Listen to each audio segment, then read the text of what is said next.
Direktang kinwestiyon ni Palace Press Officer Undersecretary Claire Castro ang kredibilidad ni Vice President Sara Duterte sa pagpuna sa galing ng cabinet secretaries ngayon ng Marcos administration. Ayon kay Castro, kung mayroon mang hindi naging epektibo sa kabila ng tiwalang ibinigay ng Pangulo, ito ay ang Vice Presidente mismo noong siya pa ang namumuno sa Department of Education.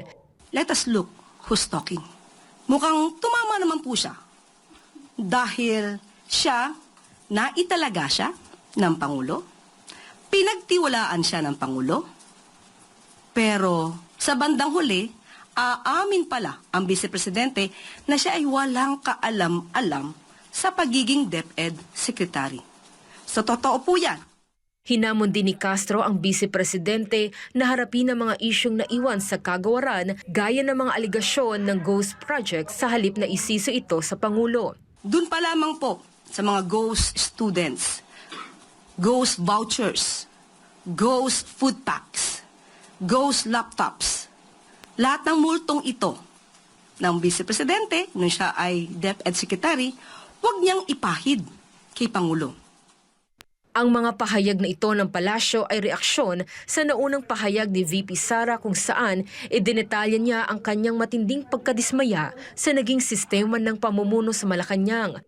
Ayon sa Vice Presidente, kalat ang pamumuno dahil sa kawalan ng malino na vision at pagbabantay mula sa taas. Dahilan, kaya't sariling diskarte lang ang ginawa nila sa DepEd upang makapagserbisyo sa publiko.